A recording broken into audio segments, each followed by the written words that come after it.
রমজানে রোজা রেখে কেউ যদি রাগ নিয়ন্ত্রণ করতে না পারে, তাহলে রোজার প্রকৃত উদ্দেশ্য হাসিল হবে কি? যদি কেউ বারবার একই গুনাহ করে, তাহলে কি তার তওবা কবুল হবে? আল্লাহ কি তাকে মাফ করবেন? একজন পুরুষ বিয়ের কিছুদিন পরেই দ্বিতীয় বিয়ে করেছেন। তিনি দ্বিতীয় স্ত্রীর সাথে ভালো আচরণ, সম্মান ও ভালোবাসা করছেন, কিন্তু প্রথম স্ত্রীর সাথে অবহেলা, খারাপ ব্যবহার ও জুলুম করছেন। আপনার কাছে জানতে চাওয়া হলো যে দুই স্ত্রীর মাঝে এমন বৈষম্যমূলক আচরণ কি শরীয়ত সম্মত? একজন ভালো পুরুষ হওয়ার মানদণ্ড কি? মানদণ্ড হলো যে বিবির কাছে ভালো, সে প্রকৃত ভালো মানুষ। আয়েশা, যেদিন থেকে আমি দেখেছি, জেনেছি, আল্লাহ জানিয়েছেন যে জান্নাতে তুমি আমার বিবি হবে, ওই দিন থেকে তো আমি খুশিতে এখনই মরে যেতে চাই। আস্ক এমএমআই, মনের গভীরের প্রশ্নগুলো খুলে বলুন আর উত্তর খুঁজে নিন কোরআন ও নবীর সিরাত থেকে মাওলানা মুঈনুল ইসলামের সাথে। আপনার প্রশ্নগুলো পাঠিয়ে দিন মেসেঞ্জার অথবা হোয়াটসঅ্যাপে। জাযাকাল্লাহ। বিসমিল্লাহির রহমানির রহিম, ওয়াসসালাতু ওয়াসসালামু আলা সাইয়্যিদিনা মুহাম্মাদিন ওয়া আলা আলিহি ওয়া সাহবিহি আজমাইন। আজ সকালে কোরআন তেলাওয়াত করতে করতে এই আয়াত নজরে আসলো। খুব অভিভূত হলাম যে আল্লাহ তাআলা কত সুন্দর করে বলেছেন, ওয়া ইয়াগফিরুয যুনুবা ইল্লাল্লাহ, ওয়া ইয়াগফিরুয যুনুবা ইল্লাল্লাহ। আল্লাহ ছাড়া গুনাহ কে মাফ করবে? আল্লাহ ছাড়া গুনাহ কে মাফ করবে? আরেকটু সামনে আরেকটা আয়াত আছে, লামাগফিরাতুম মিনাল্লাহি ওয়া রাহমাতুন খায়রুম মিম্মা ইয়াজমাউন। আল্লাহর পক্ষ থেকে সামান্য ক্ষমা, আল্লাহর পক্ষ থেকে সামান্য রহমত পুরো দুনিয়ার সব কিছু থেকে উত্তম। আল্লাহ তাআলা এই রমজান আমাদেরকে দিয়েছেন ক্ষমার মাস, দয়ার মাস, মাগফিরাতের মাস।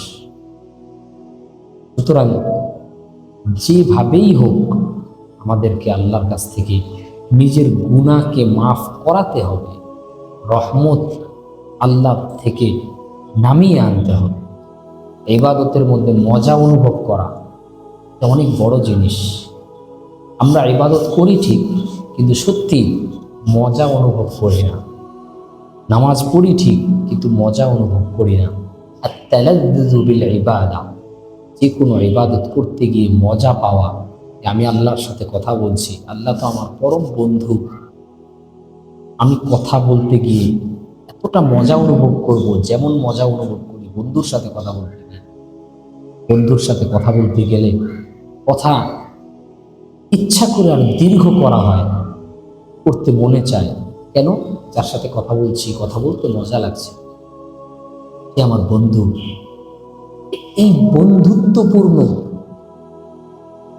সম্পর্ক যদি আল্লাহর সাথে হয়, তখনই আমরা ইবাদতে মজা পাবো। ইবাদতে যখন মজা পাবো, সত্যি রমজানের মূল উদ্দেশ্য আমার মধ্যে হাসিল হবে। রমজানের যে মাগফিরাত, রহমত, সব আমরা ভাগীদার হবো ইনশাআল্লাহ। আল্লাহ আমাদের সবাইকে তৌফিক দান করুন। আমাদের প্রশ্ন উত্তর পর্বের আজকে দ্বিতীয় দিন। আপনারা অনেক প্রশ্ন পাঠিয়েছেন, আমরা সেখান থেকে কয়েকটা পড়ার চেষ্টা করব। একজন প্রশ্ন করেছেন, রমজানে রোজা রেখে কেউ যদি রাগ নিয়ন্ত্রণ করতে না পারে, তাহলে রোজার প্রকৃত উদ্দেশ্য হাসিল হবে কি? রাগ হলো সকল অন্যায়ের মূল, সকল অপরাধের মূলে গিয়ে মেজাজ খারাপ হওয়ার থেকেই হয়, রাগ থেকেই হয়। আমি গতকালকে বলেছিলাম যে রমজান দিয়েছেই আল্লাহ তাকওয়া অর্জন করার জন্য। আমি সারসংক্ষেপ হিসাবে বলেছিলাম রমজান এসেছে ভালো মানুষ বানানোর জন্য। আর ভালো মানুষের সংজ্ঞা, তাকওয়ার সংজ্ঞা কোরআনেই আছে, আল্লাযীনা ইউনফিকুনা ফিস সাররা ওয়াদ দাররা ওয়াল কাযিমিনাল গায়যা ওয়াল আফিনা আনিন নাস। যে ভালো মানুষের 3টা গুণ, এর মধ্যে 1 নাম্বার হলো সে বিপদে আপদে সুখে দুঃখে খরচ করে, মানুষকে দান করে, উপকার করে। 2 নাম্বারই হলো যে রাগকে নিয়ন্ত্রণ করে। সুতরাং এখানে তাকওয়ার যেই সকল শর্ত আছে এর মধ্যে দ্বিতীয় শর্ত হলো রাগ নিয়ন্ত্রণ করা। রোজার উদ্দেশ্য তাকওয়া, আর তাকওয়ার 2 নম্বর শর্ত হলো রাগ নিয়ন্ত্রণ করা। এখন যদি কেউ রাগ নিয়ন্ত্রণ করতে না পারে তাহলে তাকওয়ার 2 নম্বর শর্ত হাসিল হয়নি। আর তাকওয়ার শর্ত হাসিল না হওয়ায় তাকওয়া অর্জন হবে না, আর তাকওয়া অর্জন না হওয়ায় রমজানের উদ্দেশ্য সফল হবে।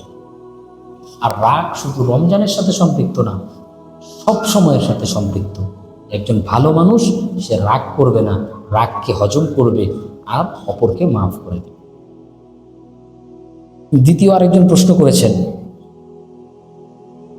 যে যদি কেউ বারবার একই গুনাহ করে, একই ভুল বারবার করে, তাহলে কি তার তওবা কবুল হবে?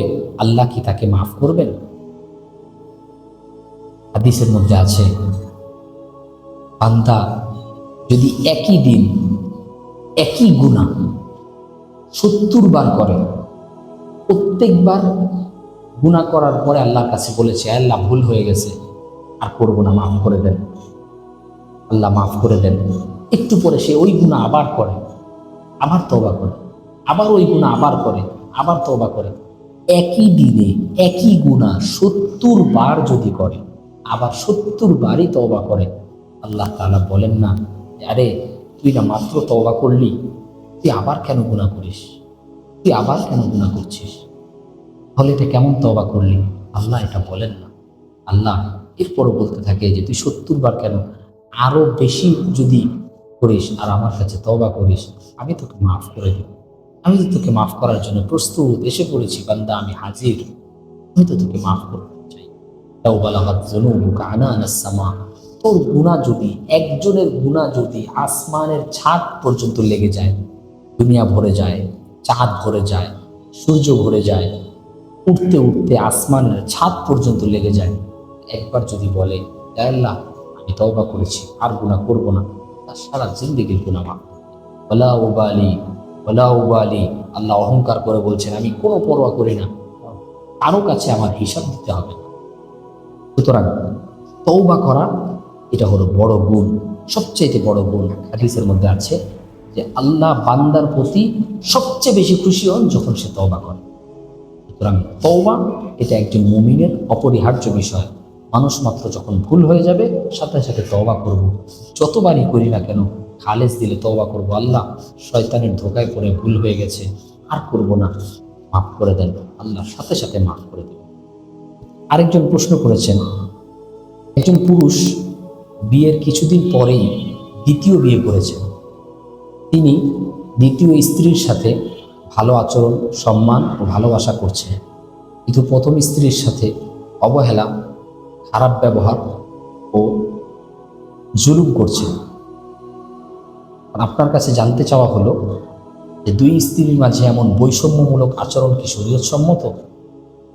ইসলামে একজন পুরুষকে একাধিক বিয়ের অনুমতি দিয়েছে, 4টা পর্যন্ত বিয়ের অনুমতি দিয়েছে, কিন্তু সাথে সাথে একটা শর্ত দিয়েছে, ওয়া ইন খিফতুম আল্লা তা'দিলু ফাওয়াহিদা, যদি তোমরা পরস্পর এর মাঝে, সকল বিবির মাঝে সমতা রক্ষা করতে না পারো, ইনসাফ করতে না পারো, তাহলে খবরদার খবরদার একাধিক বিয়ে করো না, একাধিক বিয়ে করো না, একাধিক বিয়ে করো না, একটাই করো। হাদিসের মধ্যে স্পষ্ট ধমকি আছে, মান কানাত লাহু যাওজাতান ফামালা ইলা ইহদাহুমা জাআ ইয়াউমাল কিয়ামাতি ওয়া শাক্কুহু সাকিত। কারো যদি 2টা স্ত্রী থাকে আর সে যদি কোনো একটা স্ত্রীর প্রতি বেশি ধাবিত হয়, বেশি ঝুঁকে যায়, অর্থাৎ 2 জনের মধ্যে ইনসাফ না করে, কিয়ামতের দিন সে এমনভাবে উঠবে যে তার এক পাশ বিকলাঙ্গ থাকবে, পঙ্গু থাকবে, প্যারালাইসিস হয়ে উঠবে, যে সে হাঁটতে পারবে না। পুরা দুনিয়ার সবাই যখন কিয়ামতের ময়দানে এক সমবেত থাকবে, তাকে দেখেই বুঝবে যে সে দুই বিয়ে করেছে, বিবির প্রতি সমতা রক্ষা করে। এটা হলো ইসলামের একাধিক বিয়ের প্রথম শর্ত। সুতরাং বিয়ে করার আগে বিয়ের শর্ত কি এটা জানা আমাদের জন্য জরুরি।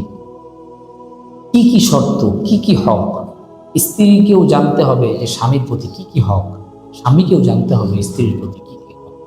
যখন হক, এর মধ্যে সবচেয়ে বড় হক, স্বামীর উপর হক হলো এই স্ত্রীর উপর জুলুম করবে না।